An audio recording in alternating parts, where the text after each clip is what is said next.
Please stop this. I know her. She's my neighbor.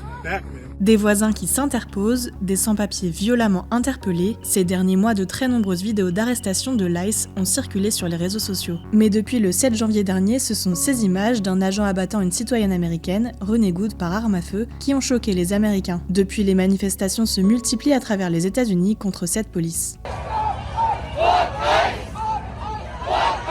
Mais pourquoi l'ICE est-elle de plus en plus décriée? L'Immigration and Customs Enforcement, en français le service de l'immigration et des douanes, est une agence fédérale créée en 2003 dans le cadre de la loi sur la sécurité intérieure après les attentats du 11 septembre 2001. Elle est chargée d'arrêter, de détenir et d'expulser les personnes en situation irrégulière sur le territoire américain. Sous l'administration Trump, son budget a triplé et ses effectifs ont doublé pour dépasser les 20 000 agents. Pour arrêter un grand nombre de personnes, elle mène des raids anti-migrants dans des quartiers où vivent de nombreux sans-papiers ou même sur des lieux de travail. Sur le terrain, les agents bénéficient de prérogatives exceptionnelles. Ils ne sont pas tenus de porter un uniforme, de décliner leur identité ou même de présenter un mandat judiciaire. Concrètement, ils ont le droit d'arrêter arbitrairement toute personne qu'ils soupçonnent d'être entrée illégalement dans le pays. Le nombre d'arrestations a explosé sous le mandat de Donald Trump. Entre janvier et octobre 2025, on dénombre 5600 arrestations par semaine, soit le double par rapport à 2024. Mais de nombreuses dérives ont été pointées par les organisations humanitaires, des milliers de personnes ont été interpellées, même si elles possédaient un permis de travail ou un visa étudiant valide. Par ailleurs, 32 personnes sont décédées en détention en 2025, un record qui n'avait pas été atteint depuis 20 ans.